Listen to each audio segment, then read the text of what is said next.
बिस्मिल्लाहिर्रहमानिर्रहीम। अस्सलामु अलैकुम अज़ीज़ तलबा। डिपार्टमेंटल अकाउंट्स के हवाले से हम लोग सीख रहे हैं। आज का ये हमारा लास्ट लेक्चर होगा इस सीरीज़ का, और इसमें हम कॉस्ट एलोकेशन के टॉपिक को डिस्कस करेंगे।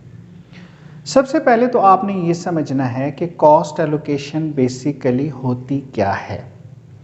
अब इसमें देखें कि बाज़ औक़ात ये होता है कि हम किसी एक ही जगह से या किसी एक ही फैक्ट्री से अपने स्टोर के लिए, जो डिपार्टमेंटल स्टोर है जिसके मुख्तलिफ डिपार्टमेंट्स हैं, उसके लिए हम परचेजिंग कर रहे हैं। और वो क्योंकि एक ही जगह से परचेजिंग हो रही है लेकिन डिपार्टमेंट्स मुख्तलिफ हैं, उनकी प्रोडक्ट्स डिफरेंट हैं। प्रॉब्लम ये होती है कि वो हमें बिल इकट्ठा भेज देते हैं और उसमें डिटेल नहीं दी हुई होती कि कौन से डिपार्टमेंट की जो अमाउंट है परचेज़ की वो कितनी है।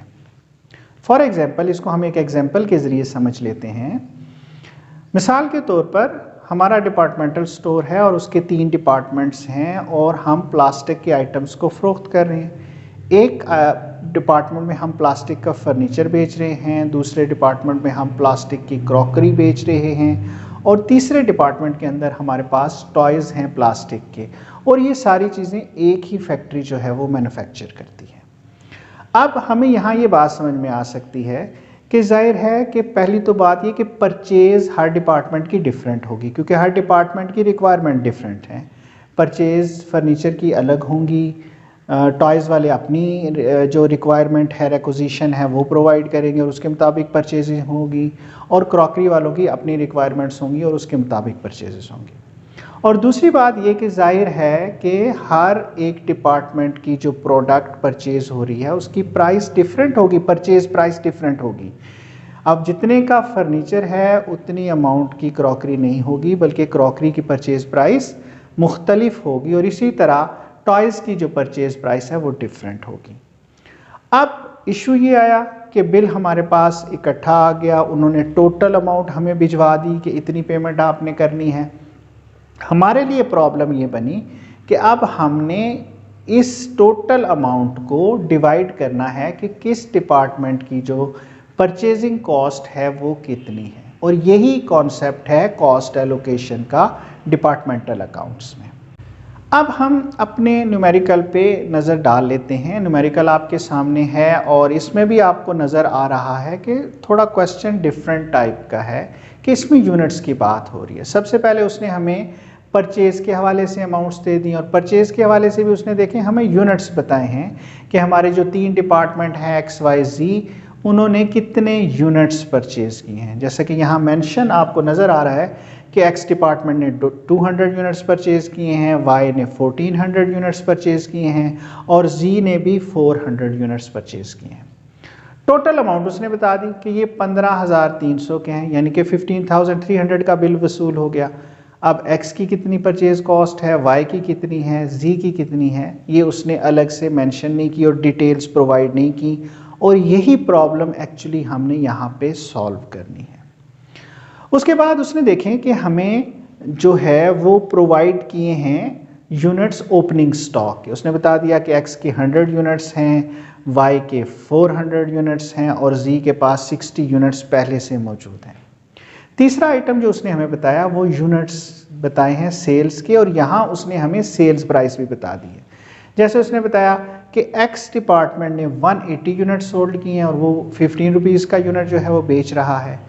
Y डिपार्टमेंट ने जो है वो 1500 यूनिट्स जो है वो सेल आउट किए और वो 18 रुपीज़ का यूनिट बेच रहा है। जबकि जो Z डिपार्टमेंट है उसने 450 यूनिट्स जो हैं वो बेचे हैं और वो 6 रुपीज़ का यूनिट जो है वो बेच रहा है। तो अब ये डाटा गिवन है, और उसके साथ उसने हमारे साथ एक और मेहरबानी की। उसने क्वेश्चन में ये बता दिया कि तमाम जो डिपार्टमेंट्स हैं उनका ग्रॉस प्रॉफिट रेट जो है वो सेम है, यानी कि तमाम डिपार्टमेंट्स एक ही रेट से ग्रॉस प्रॉफिट अर्न कर रहे हैं। अब हमें पता है कि जब हमने ट्रेडिंग या प्रॉफिट एंड लॉस अकाउंट बनाना होता है या अकाउंट्स का कोई भी अकाउंट तैयार करना होता है, तो उसमें हम अमाउंट्स लिखते हैं जो कि करेंसी को रिप्रेजेंट कर रही होती हैं। क्वांटिटी के हवाले से रिकॉर्डिंग जो है वो अकाउंट्स की बुक में नहीं की जाती। तो अब यहाँ तो यूनिट्स दिए गए हैं, तो हमारे लिए प्रॉब्लम ये है कि हमने इनकी अमाउंट्स फाइंड आउट करनी है। अब हम वर्किंग नोट्स के ज़रिए ये कैलकुलेशन जो है वो करना शुरू करते हैं। पहली चीज़ तो खैर जो उसने हमें दी है वो हम सेल्स मालूम कर लेते हैं। ये हमारी एक्चुअल सेल्स हैं। एक्चुअल सेल्स कितनी है वो उसने बता दिया। डिपार्टमेंट जो एक्स है उसने 180 यूनिट्स बेचे हैं और वो 15 रुपीज़ का अपना यूनिट बेच रहा है, तो 2700 की सेल्स होगी। वाई डिपार्टमेंट जो है उसने 1500 यूनिट्स बेचे हैं और वो 18 रुपीज़ का एक यूनिट बेच रहा है, 27,000 की उसकी सेल्स हो गई। जी डिपार्टमेंट जो है उसने 450 यूनिट्स बेचे हैं और वो 3 रुपीज़ के हिसाब से बेच रहा है, तो उसकी सेल्स जो है वो 2700 आ गई। तो ये तो एक्चुअल सेल्स हैं जो हर डिपार्टमेंट ने की हैं। अब ज़ाहिर है हमें कॉस्ट चाहिए कि ओपनिंग स्टॉक कितना था, परचेजेस कितनी हैं और क्लोजिंग स्टॉक कितना है, उसकी हम वर्किंग करते हैं और वर्किंग नोट्स जो है वो तैयार करते हैं। अब इसके लिए हम यहाँ पर ये बात फ़र्ज़ करेंगे कि जितने यूनिट्स हमने परचेज़ किए हैं वो हम सारे के सारे जो है वो बेच देते हैं। तो इस एग्जम्पशन पे हम अपनी एस्टिमेटेड सेल्स या इनको हम बजटेड सेल्स भी कह सकते हैं, वो हम कैलकुलेट कर लेंगे। अब हमें बताया गया है कि कितने यूनिट्स किस डिपार्टमेंट ने परचेज़ किए हैं। एक्स ने 200 यूनिट्स परचेज़ किए हैं, वाई 1400 यूनिट्स परचेज़ किए हैं, जी ने 400 यूनिट्स परचेज़ किए हैं। तो इनकी सेल्स प्राइस भी हमें क्यों है, एक्स 15 रुपये का बेच रहा है, वाई जो है वो 18 रुपये का बेच रहा है और जी 6 रुपीज़ का बेच रहा है। हम मल्टीप्लाई करेंगे तो ये हमारे पास जो है वो एस्टिमेटेड सेल्स निकल आएंगी। एक्स के 200 यूनिट्स 15 के हिसाब से 3000 के हो गए, वाई के जो 1400 यूनिट्स हैं वो 18 के हिसाब से 25,200 रुपीज़ के हो गए और जी के जो 400 यूनिट्स हैं वो 6 के हिसाब से 2400 रुपीज़ के हो गए। अब इन तीनों अमाउंट्स को हम आपस में जमा करेंगे, 3000 प्लस 25,200 प्लस 2,400, तो ये 30,600 हमारी एस्टिमेटेड सेल्स हो गई। अब हमें परचेज़ की कॉस्ट पता है क्योंकि उसने हमें बिल सबमिट किया हुआ है और वो बिल है 15,300 रुपीज़ का। तो अब हम सेल्स में से अपनी कॉस्ट को लेस करेंगे, तो ये हमारा ग्रॉस प्रॉफिट आ गया 15,300 रुपीज़। अब ग्रॉस प्रॉफिट कैलकुलेट होने के बाद हम इस काबिल हो गए हैं कि हम अपनी ग्रॉस प्रॉफिट का रेट या ग्रॉस प्रॉफिट रेशो कैलकुलेट कर सकते हैं। हमें फार्मूला पता है कि हम ग्रॉस प्रॉफिट को डिवाइड करते हैं नेट सेल से और मल्टीप्लाइड बाई 100 करते हैं। ग्रॉस प्रॉफिट है 15,300, नेट सेल्स हैं 30,600 और मल्टीप्लाइड बाई 100 करेंगे तो ये 50% ऑफ द सेल्स आ गया। अब हमने ग्रॉस प्रॉफिट रेट कैलकुलेट कर लिया और उसने हमें ये बताया था कि तमाम डिपार्टमेंट्स का जो ग्रॉस प्रॉफिट रेट है वो सेम है। अब इस ग्रॉस प्रॉफिट की मदद से हम अपनी यूनिट कॉस्ट जो है वो कैलकुलेट कर लेते हैं। सेल्स प्राइस हमें पता है, एक्स की 15 रुपीज़ है, वाई की 18 रुपीज़ है, जी की जो है वो 6 रुपीज़ है और ग्रॉस प्रॉफिट रेट हमने कैलकुलेट कर लिया 50%। तो 15 का 50% लिया, ये ग्रॉस प्रॉफिट 7.5 आ गया। तो सेल्स में से जब हम ग्रॉस प्रॉफिट को लेस करेंगे तो ये हमारी कॉस्ट आ जाएगी। यूनिट कॉस्ट आ गई हमारे पास एक्स डिपार्टमेंट की 7.5, वाई की 18 रुपीज़ है, उसका 50% ग्रॉस प्रॉफिट 9 रुपीज़ आ गया, तो 9 रुपीज़ जो है वो यूनिट कॉस्ट आ गई वाई डिपार्टमेंट की। जी की जब हम बात करते हैं तो 6 रुपीज़ उसकी सेल्स प्राइस है, इसका 50% हमने लिया ग्रॉस प्रॉफिट तो वो 3 रुपीज़ आ गया और 6 में से 3 रुपीज़ हमने माइनस किए तो 3 रुपीज़ जो यूनिट कॉस्ट है वो हमारी कैलकुलेट हो गई जी डिपार्टमेंट की। अब हमारे पास यूनिट कॉस्ट आ चुकी है, तो अब इस यूनिट कॉस्ट को हम मल्टीप्लाई अगर करते हैं नंबर ऑफ़ यूनिट्स के साथ तो हमारे पास कॉस्ट कैलकुलेट होगी। पहले हम परचेज़ की कॉस्ट कैलकुलेट कर लेते हैं। परचेज़ के हवाले से हमें पता है कि एक्स डिपार्टमेंट ने 200 यूनिट्स परचेज़ किए थे, मल्टीप्लाइड उसकी यूनिट कॉस्ट 7.5 है, तो इसका मतलब हो गया कि उसकी जो परचेजेस हैं वो 1500 की हैं। वाई की तरफ जब हम जाते हैं तो उसने 1400 यूनिट्स परचेज़ की हैं, उसकी यूनिट कॉस्ट जो है वो 9 रुपीज़ हमने कैलकुलेट की, तो 12,600 जो है ये हमारी कॉस्ट आ गई, परचेज़ कॉस्ट वाई डिपार्टमेंट की। जी ने 400 यूनिट्स परचेज़ किए हैं, यूनिट कॉस्ट 3 रुपीज़ है, तो 1200 जो है ये unit cost total cost purchase cost calculate होगी हमारी जी डिपार्टमेंट की। अब इन तीनों कॉस्ट को जब हम जमा करते हैं तो ये 15,300 हो जाती है। यही परचेज कॉस्ट जो है वो हमें क्वेश्चन में बताई गई थी कि जो आपको बिल आया है वो 15,300 का आया है। तो यहाँ चेकिंग हो गई कि हमने जो यूनिट कॉस्ट की कैलकुलेशन की है वो ठीक है और हमारे वर्किंग नोट्स जो हैं वो दुरुस्त हैं।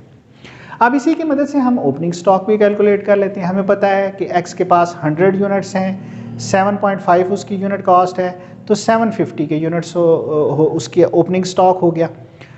वाई की जो है वो 400 यूनिट्स हैं, 9 के हिसाब से 3600 जो है वो वाई का आ गया, और जी के जो हैं वो 60 यूनिट्स हैं ओपनिंग स्टॉक में, और उसका जो है वो 3 रुपीज़ का है, तो 180 रुपीज़ जो है ये ओपनिंग स्टॉक हो गया। तो परचेजेस कैलकुलेट हो गई और हमारा ओपनिंग स्टॉक कैलकुलेट हो गया। अब प्रॉब्लम जो आ रही है वो हमारी है क्लोजिंग स्टॉक के हवाले से। अब क्लोजिंग स्टॉक के यूनिट्स नहीं दिए गए, ये दोनों ओपनिंग स्टॉक और परचेजेस के यूनिट्स हमें बताए गए थे, इसलिए हमें आसानी से कैलकुलेशन जो है वो परफॉर्म जो है वो हम करने के काबिल हुए। यहाँ अब यूनिट्स नहीं दिए गए, तो पहले हमें क्लोजिंग स्टॉक के यूनिट्स मालूम करने हैं। उसके लिए सिंपली हम फार्मूला अप्लाई कर लेंगे, जितने यूनिट्स हमारे पास पहले थे यानी कि जो हमारा ओपनिंग स्टॉक है, प्लस जितने यूनिट्स हमने और ख़रीदे, ये हमारे पास यूनिट्स अवेलेबल आ जाएंगे कि कितने हमारे पास मौजूद थे, और माइनस करेंगे जो यूनिट्स हमने सोल्ड किए हैं। तो जब हम वो माइनस कर देंगे तो हमारे पास क्लोजिंग यूनिट्स जो हैं वो कैलकुलेट हो जाएंगे क्लोजिंग इन्वेंट्री के। अब एक्स डिपार्टमेंट के पास 100 यूनिट्स पहले थे, 200 यूनिट्स उसने और परचेज़ किए, 300 यूनिट्स उसके पास अवेलेबल हो गए, और उसमें से उसने 180 यूनिट्स जो हैं वो सेल आउट कर दिए, तो 120 यूनिट्स जो हैं वो उसके पास बच गए। वाई डिपार्टमेंट को जब मैं देखता हूँ तो उसके पास ओपनिंग 400 यूनिट्स थे, 1400 यूनिट्स उसने और ख़रीदे, 1800 यूनिट्स अवेलेबल हो गए, 1500 यूनिट्स उसने बेच दिए हैं, तो बाकी 300 यूनिट्स उसके पास मौजूद हैं। जी ने 60 यूनिट्स जो हैं वो उसके पास पहले से मौजूद थे, 400 यूनिट्स उसने और ख़रीदे, 460 हो गए, और 450 उसने सेल आउट कर दिए थे। तो इसका मतलब है कि 10 यूनिट्स जो हैं वो उसके पास स्टॉक में मौजूद है। तो अब हमें क्वांटिटी मालूम हो गई कि कितनी क्वांटिटी हमारे पास स्टॉक में मौजूद है। यूनिट कॉस्ट हम ऑलरेडी कैलकुलेट कर चुके हैं, तो इस क्वांटिटी को हम यूनिट कॉस्ट से मल्टीप्लाई करेंगे तो हमारे पास क्लोजिंग स्टॉक की जो है वो अमाउंट कैलकुलेट हो जाएगी। एक्स के पास 120 यूनिट्स हैं, 7.5 रुपीज़ का एक यूनिट है, तो इसका मतलब है 900 जो है वो क्लोजिंग इन्वेंट्री हो गई, क्लोजिंग स्टॉक हो गया एक्स डिपार्टमेंट का। वाई के पास 300 है, 9 रुपीज़ उसकी यूनिट कॉस्ट है, 2700 जो है वो उसकी क्लोजिंग स्टॉक की अमाउंट जो है वो कैलकुलेट होगी। जी के पास 10 यूनिट्स हैं और उसका 3 रुपीज़ का यूनिट है, तो इसका मतलब है कि 30 रुपीज़ जो है ये उसकी क्लोजिंग इन्वेंट्री जो है वो आ गई। अब हमारे पास ट्रेडिंग अकाउंट्स के ऑल आइटम्स कैलकुलेट हो गए। हमारे पास ओपनिंग स्टॉक की अमाउंट कैलकुलेट हो गई, परचेजेस की अमाउंट कैलकुलेट हो गई, ये हम डेबिट साइड पे लिख लेंगे। क्रेडिट साइड पे हमारे पास सेल्स की अमाउंट भी कैलकुलेट हो गई और क्लोजिंग स्टॉक की अमाउंट्स भी कैलकुलेट हो गई। तो अब हम क्रेडिट साइड में से डेबिट साइड मनफी करके बड़े आराम के साथ ग्रॉस प्रॉफिट जो है वो तीनों डिपार्टमेंट्स का कैलकुलेट कर सकते हैं। तो उम्मीद है कि ये कॉस्ट एलोकेशन का जो कॉन्सेप्ट है, जो प्रोसेस है, जो वर्किंग नोट्स हैं, ये आपको अच्छे तरीके से समझ में आ गए होंगे।